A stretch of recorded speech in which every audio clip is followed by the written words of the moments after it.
미국의 한 농부가 수십 년간 복권을 샀습니다. 그러나 매번 돈을 잃기만 했죠. 그러던 중 2억 달러, 우리나라 돈으로 환율을 계산해 보니까 대략 2,400억 정도 됩니다. 2억 달러나 되는 1등에 당첨되게 됐습니다.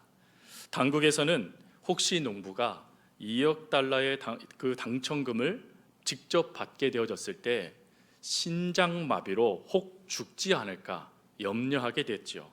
그래서 지혜를 발휘해 가톨릭 신자였던 농부에게 신부를 통하여서 당첨금을 전달하기로 하였습니다. 신부는 농부를 찾아가서 이렇게 말합니다. 이번에도 복권을 구매하셨다지요? 그런데 만약 1등에 당첨되면 어떻게 하시겠습니까? 그러자 농부는 그럴 리가 있나요? 수십 년이나 복권에 투자했지만 한 번도 맞은 적이 없습니다 라고 대답합니다. 그러자 신부는 다시 질문하였습니다. 혹 복권에 당첨되어 2억 달러의 상금을 받는다면 어떻게 하시겠습니까? 농부는 잠깐 생각하더니 만일 복권에 당첨되면 그중 1억 달러는 신부님께 드리고 라고 말을 합니다.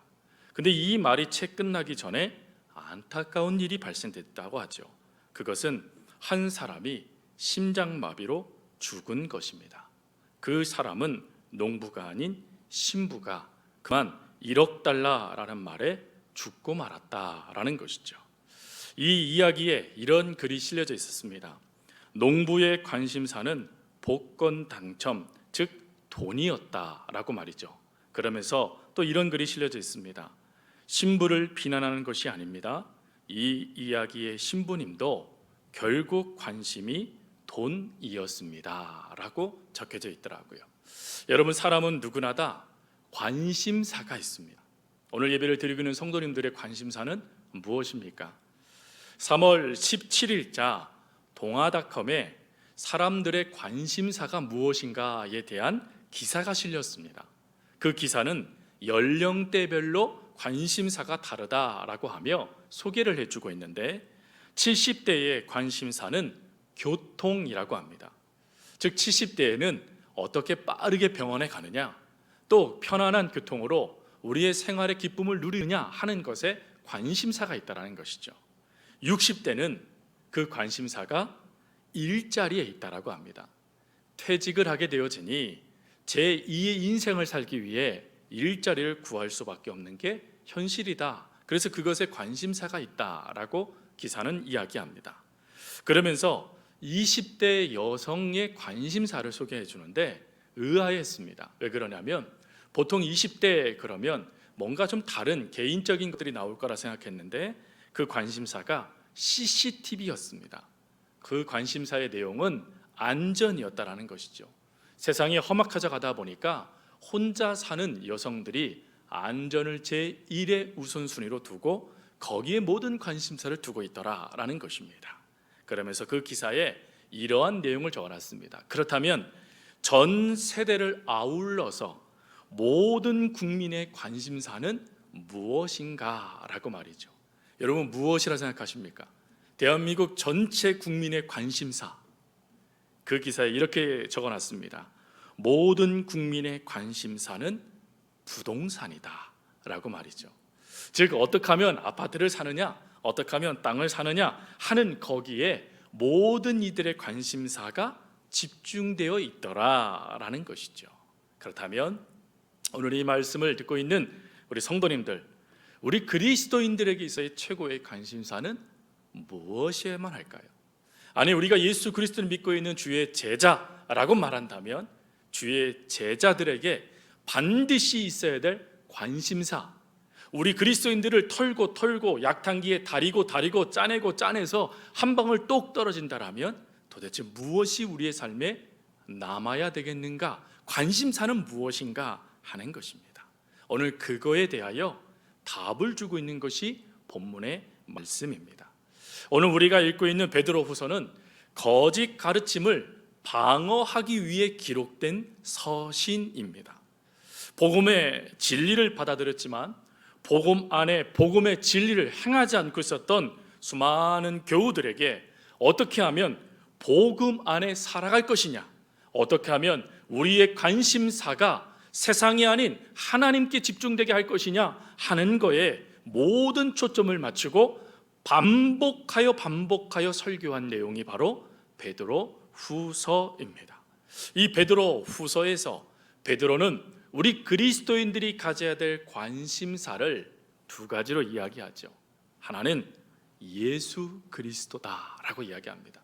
즉 예수 그리스도를 믿고 있는 우리 그리스도인들에게 최고의 관심사는 예수님이어야 된다라는 것입니다. 그리고 두 번째가 복음이라고 이야기합니다. 즉 예수 그리스도의 그 복음의 진리, 모든 이들을 사랑하고 구원하며 용서하고 그들의 모든 죄를 씻기 위해서 이 땅에 오셨던 예수 그리스도의 그 삶의 모든 복음의 내용들을 믿고 그것을 전하는 자들이 바로 예수 그리스도를 믿고 있는 우리의 최대의 관심사가 되어야 된다라고 베드로는 이야기합니다. 여러분, 베드로는 이러한 이야기를 말로만 하는 사람이 아니었죠. 그는 직접 그런 삶을 살았습니다. 베드로가 예수님을 통하여 자신의 삶을 다시금 전환하는 시점부터, 그리고 성령님을 통하여 예수님의 부활의 역사를 경험하고 성령님을 통하여 그 참된 의미를 깨달은 그 시점부터 베드로는 철저하게 오직 예수 그리스도만을 위한 삶, 복음을 증거하는 위한 삶, 그리고 그 복음의 내용이 기록되어 철저하게 예수님 앞에 많은 믿음의 후배들을 세우는 삶에 모든 관심사를 두고 살아갑니다. 그렇다면 오늘 이 말씀을 듣고 있는 우리들은 어떠해야 되겠습니까? 우리들도 예수 그리스도, 그리고 그 예수 그리스도의 모든 삶과 말씀과 가르치심, 그 역사하심이 기록된 복음을 우리들도 그 모든 것에 관심사를 두고 살아가야 되지 않겠습니까? 그러하기 위하여 우리가 이런 예수 그리스도와 복음의 관심사를 두고 살아가기 위하여서 우리에게 두 가지 자세가 필요함을 오늘 베드로는 우리에게 말씀해 주시죠. 그 첫 번째 자세는 맡김의 자세이다라는 것입니다. 14절 말씀입니다. 우리 1장 14절 말씀을 다시 한번 읽겠습니다. 시작. 이는 우리 주 예수 그리스도께서 내게 지시하신 것 같이 나도 나의 장막을 벗어날 것이 임박한 줄을 알미라. 아멘. 여러분, 여기에서 베드로는 자신이 곧 죽게 될 것을 알고 있다라고 이야기합니다. 실제적으로 베드로는 이 베드로 후서를 쓰고 난 뒤 얼마 뒤에 로마 당국에 의해서 붙잡히게 되어지고, 그리고는 우리가 잘 알고 있는 대로 거꾸로 십자가에 매달려 죽게 되어지는, 순교하게 되어지는 사건이 발생되게 됩니다. 근데 그 죽음의 사건을 이야기할 때 베드로가 무엇을 이야기하고 있냐면 이 죽음이 하나님을 통하여서 되어진 일이라는 것입니다. 즉 예수 그리스도께서 내게 지시한 대로 되어지고 있는 일이다 라고 말하고 있는 것입니다.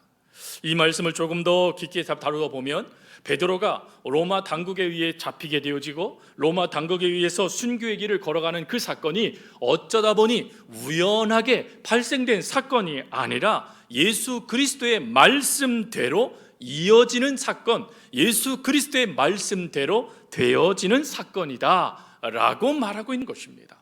여러분, 베드로가 이 죽음의 문제조차도 예수 그리스도께서 지시한 대로라고 말할 수 있는 이유가 있습니다. 그 이유는 바로 예수님께서 말씀하셨던 말씀 때문이죠. 요한복음 21장 18절은 예수님이 하셨던 말씀을 이야기해 줍니다. 그 이야기가 무엇이냐면 바로 이 베드로를 향한 말씀이죠. 말씀이 잘못 나온 것 같은데 내려주세요. 그 말씀은 무엇이냐면 내가 진실로 진실로 내게 이르노니 네가 젊어서는 스스로 띠띠고 원하는 곳으로 다녔거니와 늙어서는 내 팔을 벌리리니 남이 내게 띠띠우고 원하지 아니하는 곳으로 데려가리라 라고 이야기합니다. 즉 베드로의 삶의 죽음의 인생의 끝은 이미 하나님께서 늙을 때 그의 삶이 마무리될 때 그 모든 것을 정하셨다라는 뜻입니다.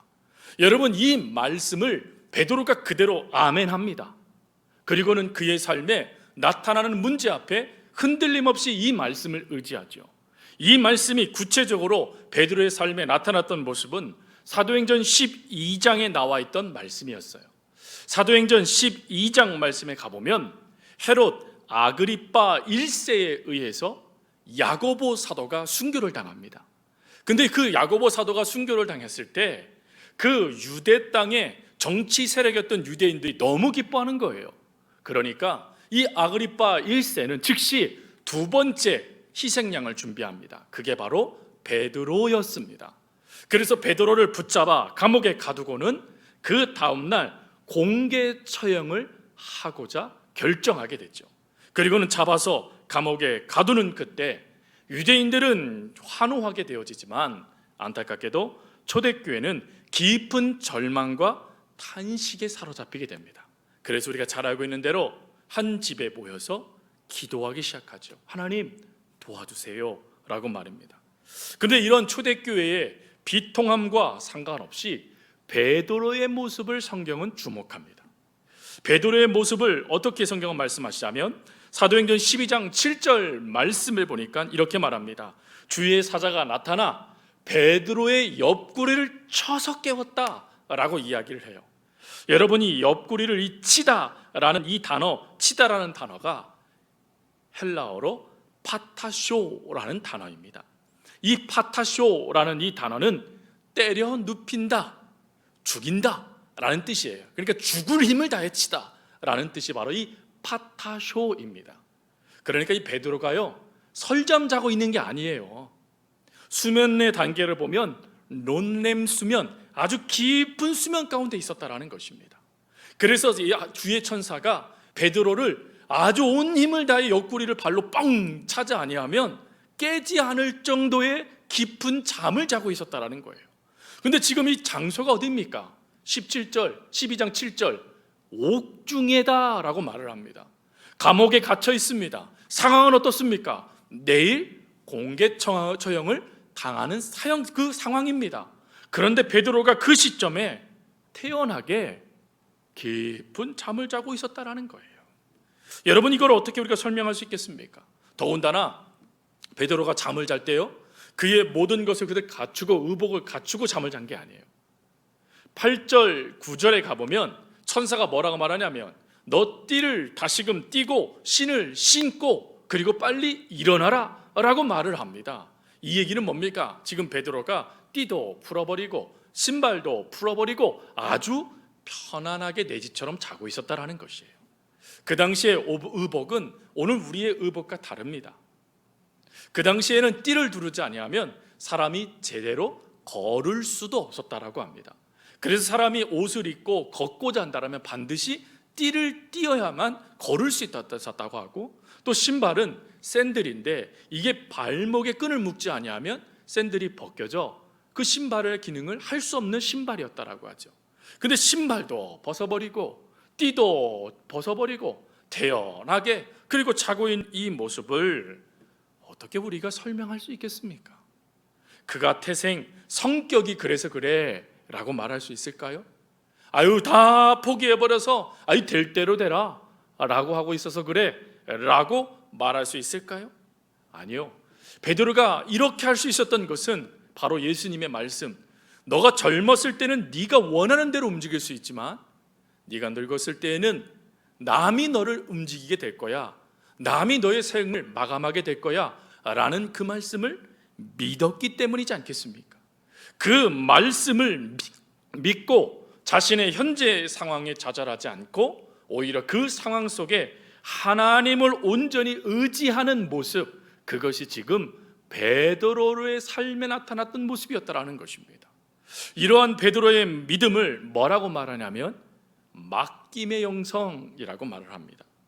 여러분이 맡김의 영성을 다윗은 이렇게 고백하지요. 내 길을 여호와께 맡기라. 그를 의지하면 그가 이루시고 내 의를 빛같이 나타내시며 내 공의를 정오의 빛같이 하시리로다. 아멘. 여러분, 베드로는 어떤 환경일지라도 상관이 없는 겁니다. 어떠한 상황에 그가 복잡하게 연관되어져 있어도 상관이 없는 거예요. 심지어 꼼짝달싹 할 수 없는 묶임의 순간에도 내일 설령 죽는단다 할지라도 상관이 없는 것입니다. 오히려 그러한 순간에 평안할 수 있었던 것은 바로 이 맡김의 영성, 맡김의 믿음의 모습 때문이었다라는 거예요. 하나님께서 말씀하신 대로 나를 책임져 주실 텐데 나는 그것을 믿기만 하면 돼 라는 그 맡김의 영성, 그 맡김의 영성이 베드로의 삶을 이끌어가는 힘이 됐다는 것입니다. 사랑하는 성도 여러분, 우리는 그리스도인의 삶을 살아갈 때 하나님께서 우리의 목자가 되신다라고 말합니다. 하나님께서 우리의 인생의 길을 비추신다라고 말을 하고, 하나님께서 우리의 인생의 안내판 뿐만 아니라 그리고 참된 목자가 되어서 앞서서 우리의 길을 걸어가신다, 우리는 그 길을 따라가게만 된다라고 우리는 고백을 하죠. 그런데 그 고백대로 사십니까? 베드로는 그 고백대로 살았다라는 것입니다. 하나님께 맡기고는 그 순간에 얽매이지도 않고 그 순간에 당황하지도 않고 주께서 이루실 거야 라고 하며 주님의 말씀대로 되어짐을 믿는 믿음을 그 순간에 고백하며 그렇게 표현하고 있었다라는 것입니다. 우리 자신의 한계 상황에 우리는 날마다 우리의 연약함을 인정할 수밖에 없죠. 우리는 우리의 인생의 여정이 어떻게 이루어가고 있는지, 어떤 방향으로 가고 있는지도 알지 못하는 안타까운 삶 가운데 살아가고 있는 게 우리 현실입니다. 이럴 때 우리가 우리의 의지를, 또 우리의 지식을, 우리의 경험을, 또 그와 같은 삶을 살아가는 사람들의 인생의 그 모습을 그대로 닮아갈 수 있겠습니까? 아니요, 그렇게 닮아갈 수도 없고 살아갈 수도 없습니다. 그러나 우리에게는 한 가지 길이 있죠. 그것은 맡김의 길입니다. 하나님께서 말씀하신다면 그 말씀대로 됩니다 라고 하며 하나님 앞에 모든 것을 맡길 수 있는 그 믿음은 우리 가운데 반드시 있어야 된다는 것입니다. 여러분, 다시금 말씀드립니다. 비록 우리의 인생이 어디로 가는지 분명히 알 수 없지만 하나님 앞에 우리의 인생의 모든 것을 맡기게 될 때 하나님은 우리의 인생을 바르게 인도해 주실 겁니다. 하나님은 우리의 인생을 바로 잡아 주실 것입니다. 그리고 우리의 관심사가 예수 그리스도, 우리의 관심사가 복음이 아닌 다른 것에 매여 있던 모든 것들을 풀어내 주시고 예수 그리스도 안에 모든 초점을 맞추며 살아갈 수 있도록 도와주실 것입니다. 그러니 맡길 수 있길 바랍니다. 대충 맡기지 마세요. 하나님께 맡길 때 모든 것을 맡기시기 바랍니다. 염려하지 마세요. 우리 하나님께서 이미 그 모든 것을 하세요. 그러니 그 하나님 앞에 맡김으로 모든 믿음의 걸음을 걸어가는 우리 사랑하는 서우가족 식구들 될 수 있기를 주님의 이름으로 부탁드립니다. 두 번째, 바로 우리가 예수 그리스도와 복음의 관심사를 두고 믿음의 경주를 가기 위해 두 번째 필요한 자세가 있습니다. 그것은 체험하는 자세가 필요하다라는 것입니다. 16절 말씀을 우리 다시 한번 읽도록 하겠습니다. 우리 16절 말씀입니다. 우리 주 예수 그리스도의 능력과 강림하심을 너희에게 알게 한 것이 교모히 만든 이야기를 따른 것이 아니요 우리는 그의 크신 위엄을 친히 본 자라. 아멘. 여러분, 여기에서 베드로는 뭐라고 이야기합니까? 예수 그리스도와 복음은 교모히 만든 말이 아니라는 거예요. 허구적인 이야기가 아니라는 것입니다. 뭐라고 베드로가 얘기합니까? 친히 본 거라는 거예요. 즉 경험으로 내가 하나님이 어떤 분인지 예수님이 누군지를 경험으로 알고 있는 그 놀라운 것이 바로 예수 그리스도고 놀라운 것이 바로 복음이다 라고 말하는 것입니다. 여러분, 헬라어에 무소스라는 단어가 있어요. 이 무소스라는 이 단어가 후에요 신화라는 무도이스라는 단어로 발전되게 됩니다.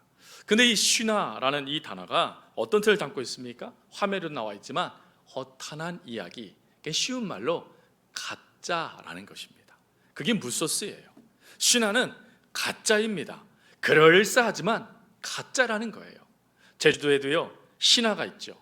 그 신화가요 설문대 할망 신화입니다.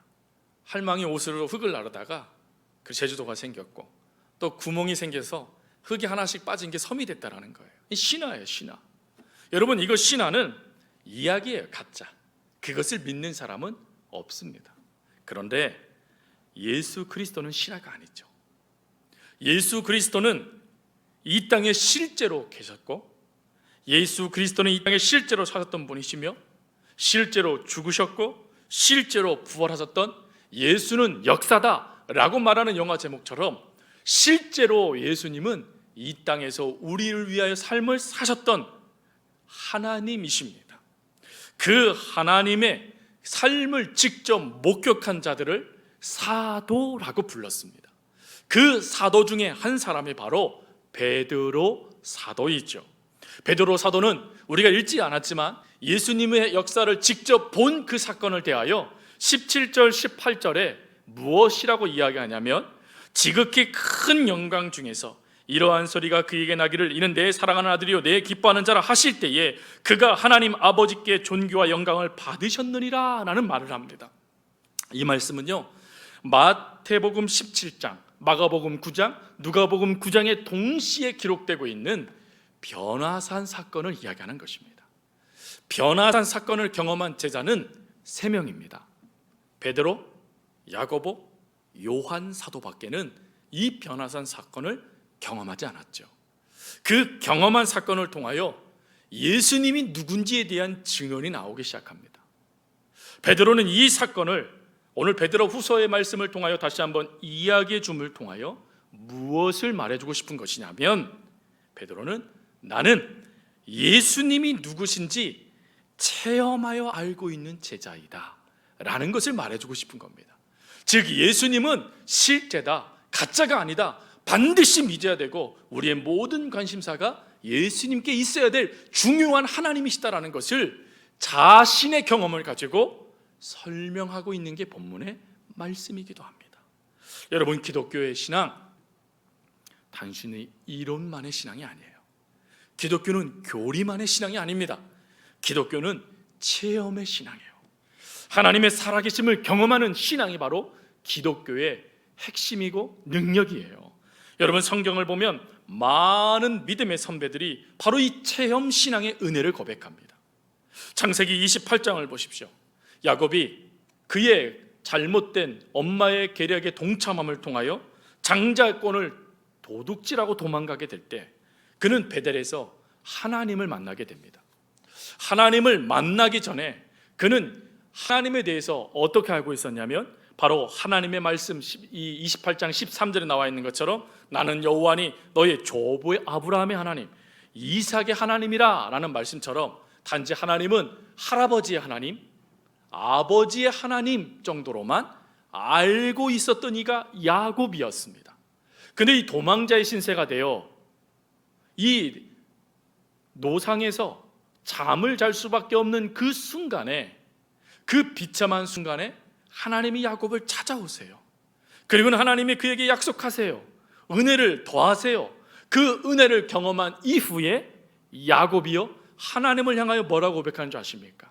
더 이상 할아버지의 하나님, 아버지의 하나님이라고 말하지 않아요. 나의 하나님이라고 고백합니다. 즉 예전에는 체험적으로 하나님에 대해 듣고 배운 정도의 신앙의 모습이 있었다면, 야곱은 이때부터 하나님을 대면하여 보는 하나님의 은혜를 직접 경험하는 체험의 신앙으로 달라졌다는 것입니다. 완전히 신앙의 차원이 달라진 것이에요. 여러분, 이러한 모습은 오늘 우리들에게도 필요하고 또 우리의 다음 세대를 이뤄가는 자녀들에게도 필요합니다. 그래서 부모들은 늘 기도해야 돼요. 뭐라고요? 하나님, 내가 만난 하나님을 자녀들도 만나게 해주십시오. 하나님, 내가 만났던 그 하나님, 아버지의 하나님, 할아버지의 그 하나님이 우리 자녀들에게는 나의 하나님이 될 수 있도록 하나님, 그들이 하나님을 만나게 도와주시라고 우리는 기도할 수 있어야 돼요. 여러분, 이런 체험의 신앙 야곱에서 끝나지 않습니다. 다윗도 이런 체험을 하게 되죠. 시편 30편에 다윗이요 하나님의 은혜를 이야기할 때 이렇게 얘기합니다. 먼저 1절에 주께서 나를 끌어내샤라는 고백을 합니다. 끌어냈대요. 또 3절에도 주께서 내 영혼을 수월에서 끌어내어 나를 살려주셨다라고 말합니다. 여기서 이 끌어내다라는 이 단어가요 히브리어로 달라라는 단어예요. 이 달라라는 단어는 우물의 물을 길어 올리다라는 뜻이에요. 무슨 뜻입니까? 우물과 같은 자신이 지금 수렁에 빠져 있다는 거예요. 아무도 나를 구원해 줄 수 없는 그때에 하나님이 자신을 끌어내 주시는 은혜를 경험했다는 거예요. 즉 건져내 주시는 하나님, 구원해 주시는 하나님을 다윗이 경험한 것입니다. 또 그 다음 말씀에 보면 2절에 하나님이 나를 고치셨다라고 고백합니다. 또 3절에도 나를 살리사 무덤으로 내려가지 아니하게 하셨다라고 이야기해요. 이 얘기는 지금 다윗이요 죽을 병에 걸렸다라는 거예요. 근데 그 병을 해결할 수 있는 길이 없었다라는 것입니다. 근데 그때 하나님이 여호와 라파 하나님이 되어주셔서 다윗의 병을 고쳐주셨다, 치유함을 경험했다, 하나님의 은혜를 나는 경험했다라고 다윗이 고백하는 것입니다. 이러한 놀라운 하나님을 체험한 다음에 다윗은 30편 11절에 다음과 같이 고백해요. 함께 고백하겠습니다. 주께서 나의 슬픔이 변하여 내게 춤이 되게 하시며 나의 베옷을 벗기고 기쁨으로 띠띠우셨나이다. 아멘. 하나님이 모든 상황을 변화시켜 줬다라는 것입니다. 여러분, 이 놀라우신 하나님을 체험하게 되니 다윗이요 어떠한 순간에도 잘 될 때든 잘못될 때든 절저하게 하나님을 의지하며 하나님만을 드러내는 삶을 살아가지 않습니까? 여러분, 오늘도 우리들도 마찬가지예요. 하나님께서는 우리를 변화시켜 주십니다.